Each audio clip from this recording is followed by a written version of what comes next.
लग्नानंतर होईलच प्रेम मालिकेच्या आजच्या भागामध्ये आपण पाहत आहोत की काव्या पार्थला म्हणत असते, देशमुख मला एक गोष्ट सांगा, जेव्हा जीवाने नंदिनीताईची शपथ घेतली होती त्यावेळेला त्याने फिंगर क्रॉस केले होते का? तेव्हा पार्थ म्हणत असतो, म्हणजे त्याने नंदिनीच्या डोक्यावर हात ठेवूनच नंदिनीची शपथ घेतली होती. पण काव्या म्हणत असते, तसं नाही जीवा, त्याचा दुसरा हात कुठे होता? त्यावेळेला पार्थ म्हणत असतो, दुसरा हात कुठे होता म्हणजे म्हणजे तुम्हाला सांगू, जीवाची एक खूप जुनी सवय आहे. जेव्हा तो खोटी शपथ घेतो त्यावेळेला फिंगर क्रॉस करत असतो. तेव्हा मात्र इकडे पार्थ काव्याला म्हणत असतो, तुम्हाला जीवाच्या अजूनही जुन्या सवयी चांगल्याच लक्षात आहेत. दुसऱ्या बाजूला नंदिनी आणि जीवा दोघेजण खोलीत असतात आणि तेव्हा मात्र जीवाला नंदिनीने कशा पद्धतीने कसे कसे आरोप केले आणि आर्या आणि त्याचबरोबर त्याच्या नात्याबद्दल काय काय बोलली हे सगळं आता जीवाला आठवू लागलेलं असतं. जीवाच्या हातामध्ये चहा असतो आणि तो चहा नंदिनीकडे बघूनच पिण्याचं काम करत असतो. तेव्हा नंदिनीने सुरुवातीला एकाच कब्बशीमधून चहा पिण्याचा जो प्रयत्न केला होता तेव्हा तो क्षण आता इकडे आठवू लागलेला असतो. पण आता मात्र जीवा नंदिनीकडे लक्ष देत नाही आणि त्यानंतर आता स्वतःचा चहा स्वतः पित असतो. नंदिनी मात्र जीवाकडे पाहत नाही किंवा काही बोलत नाही किंवा काही बघत नाही. पण तरीसुद्धा इथे मात्र जीवा त्याचं जे काही काम आहे ना ते सगळं काही करतच असतो. आता इकडे नंदिनी पाहते तर काय, जीवाच्या फोनवरती एक फोन आलेला असतो आणि तो असतो डॉक्टर यांचा. मग आता डॉक्टरांचा फोन जीवाच्या फोन काबराला असा प्रश्न इथे आता तिला पडलेला असतो. नंदिनी मात्र तो चहा पित नसते. तर इकडे नंदिनीला जीवा कशा पद्धतीने आर्याचे केस पुसून देत होता ती गोष्ट इथे आता पुन्हा पुन्हा आठवू लागलेली असते. आणि पुन्हा पुन्हा आठवत असताना नंदिनी विचार करत असते की जीवाने मला फसवलेला आहे. जीवा माझ्यासोबत अशा पद्धतीने वागलेले आहेत, त्यामुळे मी मात्र त्यांच्याशी काही आत्ता बोलणार नाही, असा इथे नंदिनीचा विषय सुरू असतो. आता जीवाचा चहा तर इथे पिऊन झालेला असतो आणि जीवाचा चहा पिऊन झाल्यानंतर तेवढ्यातच नंदिनी तो फोन पाहते. जीवाने मात्र तो फोन आता उचललेला नसतो आणि नंदिनीला असं वाटत असतं की तो फोन आता आपण जीवाकडे दिला पाहिजे. आणि त्यामुळे मात्र इकडे आता लगेचच नंदिनी तो फोन घेते आणि तो फोन घेतल्यानंतर इथे आता लगेचच ती जीवाच्या समोर तो फोन नेऊन ठेवत असते. जेव्हा जीवाच्या समोर तो फोन ती नेऊन ठेवते त्यावेळेला मात्र इकडे जीवा तो फोन उचलत असतो आणि तो फोन उचलल्यानंतर लगेचच आता तो म्हणत असतो, डॉक्टर नमस्कार, मला ना आज दुपारची 1:30 वाजताची अपॉइंटमेंट हवी आहे. असं म्हटल्याबरोबर इकडे डॉक्टर म्हणत असतात, हो चालेल ना. मग आता इकडे नंदिनीला प्रश्न पडलेला असतो की आता मात्र इकडे जीवाने अपॉइंटमेंट कशासाठी घेतली असेल आणि नेमका विषय काय असेल, हे सगळं काही काय आहे असं सुद्धा आता इकडे तो विचार करत असतो. आणि त्याचबरोबर इकडे आता नंदिनी शेवटी त्याच्यासमोर जाते आणि त्याला म्हणत असते, डॉक्टरांची अपॉइंटमेंट कशासाठी घेतली आहे आणि तुम्ही इथे डॉक्टरांकडे का बरं जाणार आहात, असा प्रश्न नंदिनीने विचारलेला असतो. तेव्हा जीवा म्हणत असतो, मला नाव आहे. तेव्हा मात्र नंदिनी म्हणत असते, हो का, तुम्हाला नाव आहे का? तेव्हा तो म्हणत असतो, हो मला नाव आहे. मग आता नंदिनी म्हणत असते, कोणत्या नावाने तुम्हाला आवाज देऊ, जीवा म्हणू की जन्मजय म्हणू? असं म्हटल्याबरोबर जीवा नंदिनीकडे पाहतो आणि त्यावेळेला मात्र नंदिनी पुन्हा म्हणत असते, बघा जन्मजय म्हटल्याबरोबर तुम्ही मात्र ताबडतोब माझ्याकडे पाहायला लागले.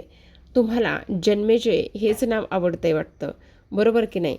मग तेव्हा मात्र इकडे आता जीवा म्हणत असतो, मग आत्ता जे नाव घेतलंस ना तेच नाव घे ना, किंवा ज्या नावाने बोलत होतीस ना त्याच नावाने बोल ना.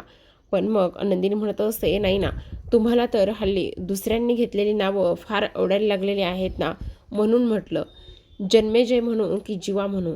त्यानंतर मात्र इकडे आता जीवा म्हणत असतो, ठीक आहे, डॉक्टरांकडे मी का जाणार आहे तेच सांगतो.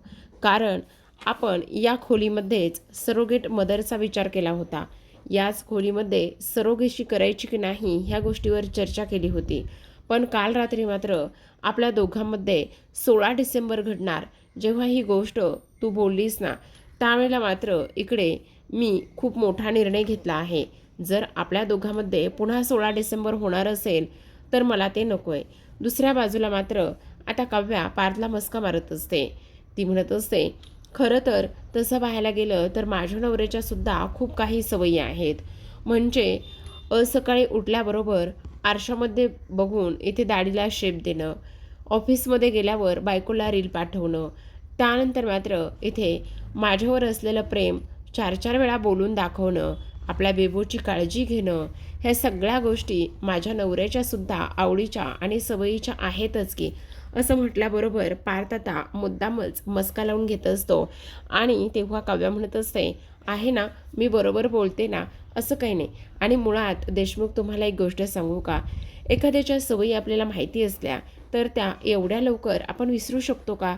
नाही विसरू शकत. मग सहज जर बोललं तर एवढं तुम्ही मनाला लावून का बरं घेताय? पण आता मात्र तुम्ही मुद्दामून करताय, हे खरे की नाही देशमुख? तेव्हा मात्र इकडे पार्थ हसायला लागलेला असतो.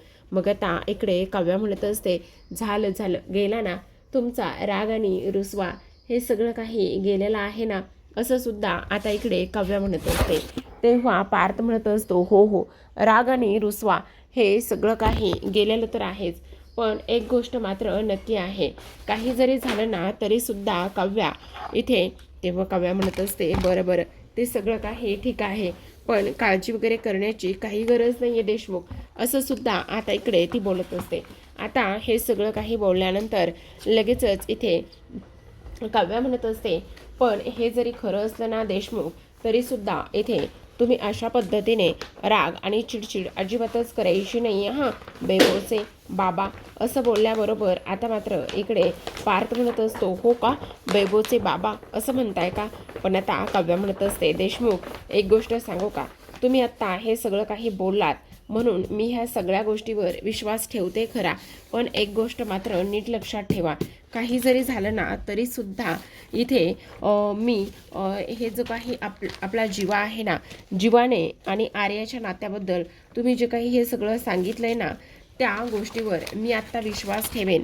पण जेव्हा मला थोडासा डाऊट वगैरे येईल ना, त्यावेळेला मात्र इकडे मी काही जरी झालं ना तरीसुद्धा इथे त्यांच्या मुळापर्यंत जाण्याचा मी नक्कीच प्रयत्न करेल, असं काव्या बोलत असते.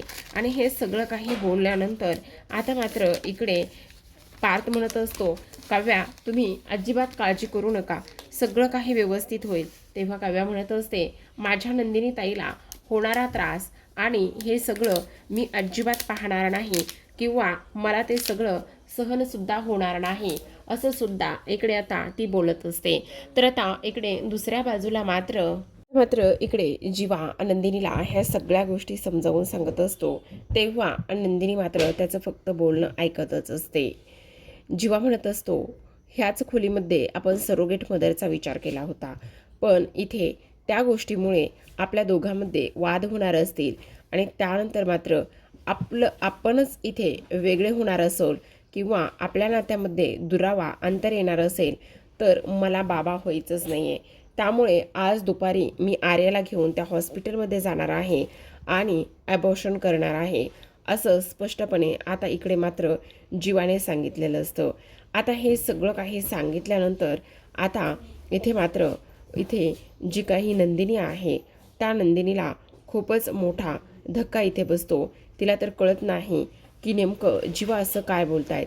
तेव्हा आता नंदिनी म्हणत असते, हे काय आहे मध्येच, ॲबॉर्शन करण्याचा तुम्ही हा निर्णय कसा आणि कोणाला विचारून घेतला? तेव्हा जीवा म्हणत असतो, कारण मला हे नको आहे नंदिनी, कारण नंदिनी तू माझा श्वास आहेस, तू माझं सर्वस्व आहेस, तू माझं प्रेम आहेस आणि त्याचबरोबर आपलं नातं हे खूप जास्त प्युअर आहे आणि त्या नात्यामध्ये जर अशा पद्धतीने दुरावा येत असेल, त्या नात्याचं हे असलं काहीतरी होत असेल तर मला मात्र ह्या सगळ्या गोष्टी अजिबातच मान्य नाही आहेत नंदिनी, किंवा मला हे असं अजिबातच काहीही करायचं नाही, हे मात्र तू व्यवस्थित लक्षात ठेव नंदिनी, असं स्पष्टपणे आता इथे जीवा नंदिनीला सगळं काही सांगत असतो. आणि तेव्हा नंदिनी फक्त आणि फक्त इथे जीवाकडे पाहतच असते, बघतच असते. आणि तेव्हा जीवा पुन्हा एकदा म्हणत असतो, कारण नंदिनी, मला आपल्या दोघांमध्ये असलेलं ते प्युअर नातं हवं आहे. जीवा आणि नंदिनी हे दोघेही जण एक आहेत, ते वेगळे अजिबातच नाही आहेत. आणि त्यामुळे मात्र मला आपल्या नात्यामध्ये कोणीही आलेलं चालणार नाही.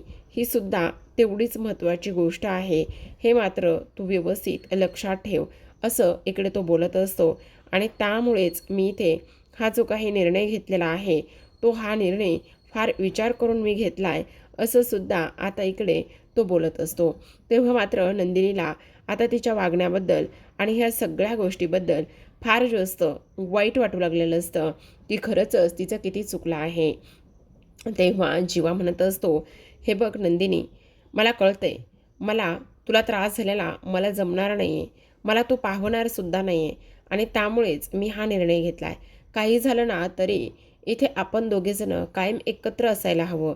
आणि त्याचबरोबर आपल्या नात्याला कोणी तोडेल, आपल्या दोघांच्या नात्यामध्ये कोणीतरी येईल, ही गोष्ट मात्र मला अजिबात सहन होणार नाही, किंवा मी ती गोष्ट अजिबात सहन करणार नाही, असं सुद्धा जीवा स्पष्टपणे बोलत असतो.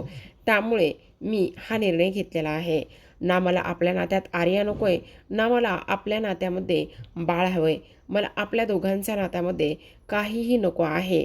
कारण इथे जर माझी नंदिनी माझ्यावर इथे अविश्वास दाखवते, माझ्यावर संशय घेते, तर मग हे मात्र मला कशाही पद्धतीने कसंही नको आहे, असं सुद्धा आता इकडे तो स्पष्टपणे बोलत असतो. आता मात्र नंदिनी जीवाच्या तोंडावर हात ठेवत असते आणि म्हणत असते, काय चाललंय, जरा शांत बसा ना. एकटंच सगळं काही बोलणार आहात का, की मलासुद्धा काही बोलू देणार आहात, असं सुद्धा आता इकडे ती बोलत असते. दुसरीकडे आपण पाहतो, आता काव्या सकाळी सकाळीच बुक्स घेऊन बसलेली असते आणि म्हणत असते, आता ना मला अभ्यास करावा लागणार आहे. कारण आज ना मला सकाळपासून अजिबात मळमळ वगैरे काहीही झालं नाही आहे. आणि मळमळ वगैरे काहीही न झाल्यामुळे आता मात्र मला अभ्यास पटापट करून घ्यावा लागणार आहे. तेवढ्यातच आता पार्थ म्हणत असतो, काय चाललंय काव्या तुमचं? तेव्हा काव्या म्हणत असते, काय झालं देशमुख? तेव्हा लगेच आता इकडे पार्थ म्हणत असतो, अहो काव्या, तुमच्या गोष्टी लक्षात येत आहेत का? आज इथे सोनोग्राफीची डेट आहे आणि आज सोनोग्राफीची डेट असल्यामुळे आपल्याला सोनोग्राफीसाठी जावं लागणार आहे. तेव्हा काव्या म्हणत असते, काय सांगताय काय देशमुख तुम्ही? हे बघा, आपण सोनोग्राफीसाठी जर उद्या गेलं तर नाही का चालणार? म्हणजे त्याचं काय आहे ना देशमुख, तुम्हाला सांगू का? खरं तर इथे ना मला सोनोग्राफीसाठी जायचं आहे, पण ना मला कालपासनं मळमळ झालं नाही किंवा मला आणखी काही त्रास झाला नाही आहे. त्यामुळे आपण सोनोग्राफी उद्यावर वगैरे केली तर चालेल ना? तेव्हा मात्र पार्थ आता चिडतो आणि म्हणत असतो, काव्या, तुमचं काय चाललेलं आहे? म्हणजे एक्झाम डेट, त्याचबरोबर इथे तुमच्या अभ्यासाच्या वेळा, हे सगळं काही तुमच्या लक्षात राहते. पण इथे तुम्हाला आज सोनोग्राफी करायची आहे आणि सोनोग्राफीसाठी तुम्हाला तयारी करायची आहे, ही गोष्ट मात्र तुमच्या लक्षात राहत नाही आहे का? त्यावेळेला मात्र इकडे काव्या म्हणत असते, पार्थ, मग तुम्ही कशाला आहात? तुम्हाला त्यासाठी तरी ठेवलेलं आहे ना. असं म्हटल्याबरोबर लगेचच आता काव्याला पार्थ उठून उभा करत असतो आणि तो म्हणत असतो, मला ठेवलेला आहे त्यासाठी म्हणजे मला नाही कळलं. काव्या, तुम्हाला ही प्रेग्नेन्सी महत्त्वाची नाही आहे का? तुम्हाला हे प्रेग्नेन्सी इथे इम्पॉर्टंट नाही आहे का? तुम्ही अशा कशा वागू शकता ना, तेच मला कळत नाही आहे. तेव्हा मात्र काव्या म्हणत असते, देशमुख, काय हे सगळं? आता मात्र तुम्ही आडमुठेपणा करायला लागलेला आहात. तुम्ही आता आडमुठेपणाने बोलताय असं तुम्हाला वाटत नाही आहे का? तुम्ही असं कसं बोलू शकता, कशी वागू शकता, तेच मला कळत नाही.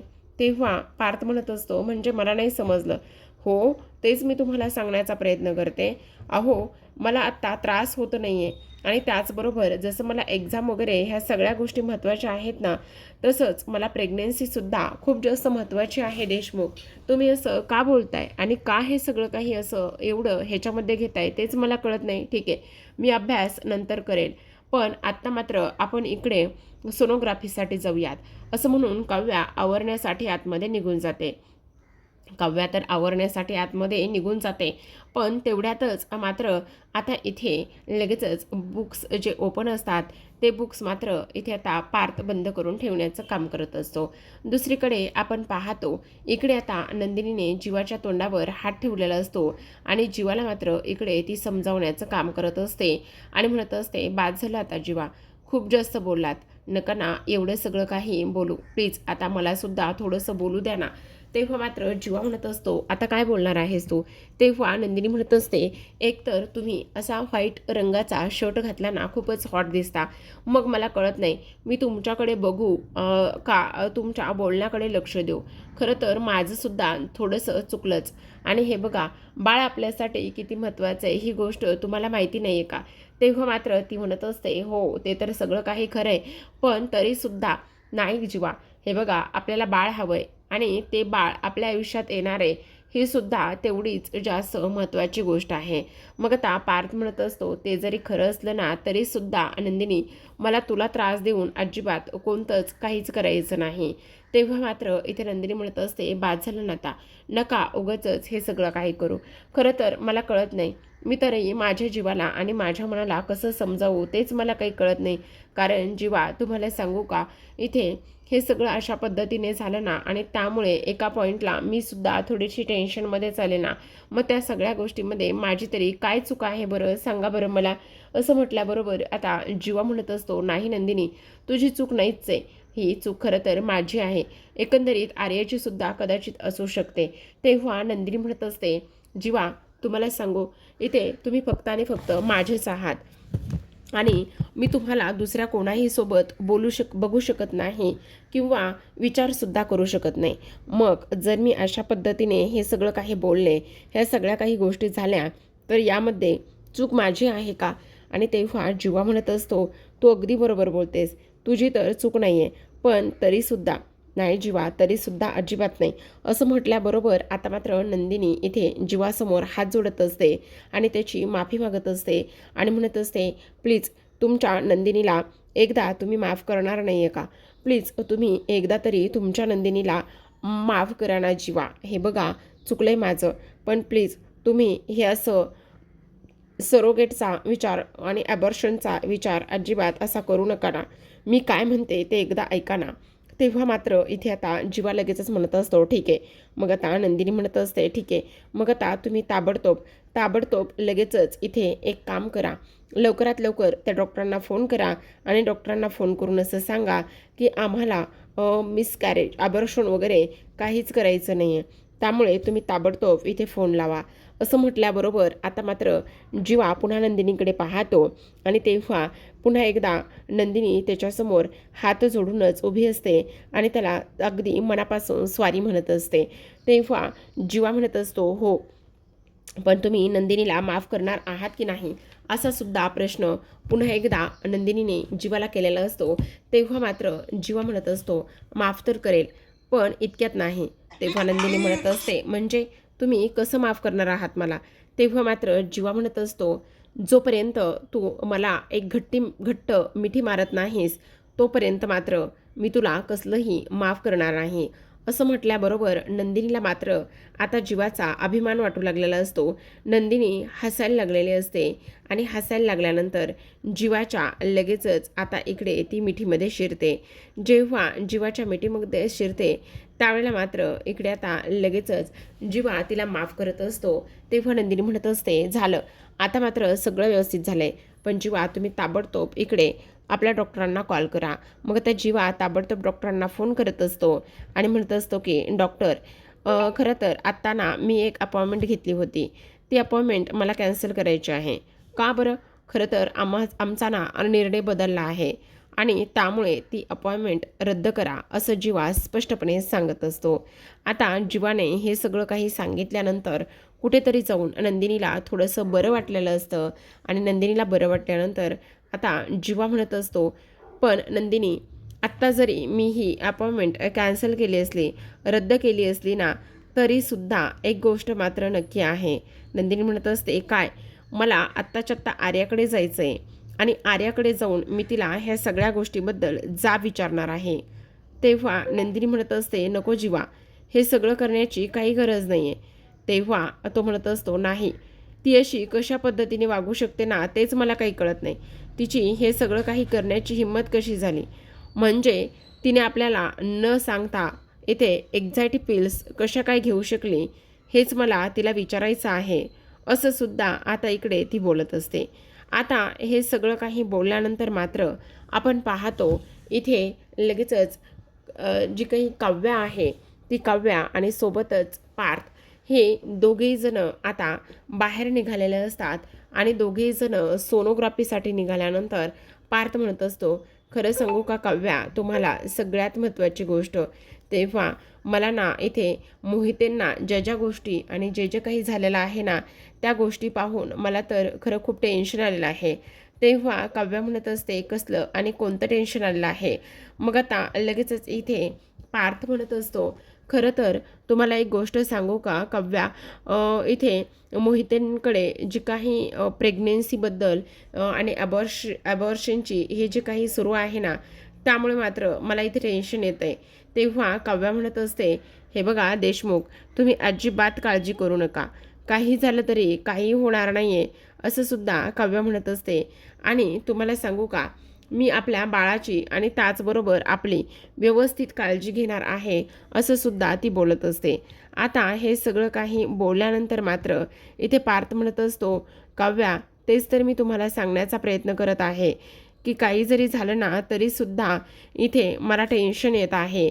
आणि तेव्हा काव्या म्हणत असते, तुम्हाला काळजी आणि त्याचबरोबर टेन्शन घेण्याची काहीही गरज नाही, ही गोष्ट मात्र इथे तुम्ही व्यवस्थित लक्षात ठेवा असं बोलल्याबरोबर आता लगेचच इकडे काव्य म्हणत असते, हो चला आता मात्र इकडे काही जरी झालं ना तरी एक गोष्ट आपल्याला करायची आहे आणि ती म्हणजे की त्याच वेळेला आता इकडे पार्थ म्हणत असतो, काय करायचं आहे, काय म्हणजे आपल्याला सोनोग्राफीसाठी जायचं आहे ना आणि आपल्या बाळाला आणि त्याचबरोबर इथे ह्यांना कोणालाही काही होणार नाही हे सुद्धा तेवढंच जास्त महत्त्वाचं आहे असं सुद्धा आता इकडे तो बोलत असतो.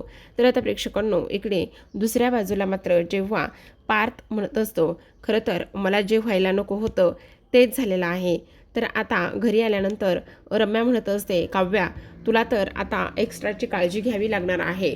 म्हणजे ना तुला आता बाहेर जाता येणार आहे, ना तुला कोणती बाहेरची कामं करता येणार आहेत, नाही तुला एक्झाम देता येणार आहे, नाही तुला आणखी काही करता येणार आहे असं बोलल्याबरोबर आता मात्र काव्याला राग येतो. काव्याला राग आल्याबरोबर इकडे आता काव्या म्हणत असते, तू खूप जास्त बोलतेस असं तुला वाटत नाही आहे का, तुझी हिंमत कशी झाली हे सगळं काही बोलण्याची, आणि त्याचबरोबर तू समजतेस कोण स्वतःला, असं काव्या आता इकडे रम्याला म्हणत असते.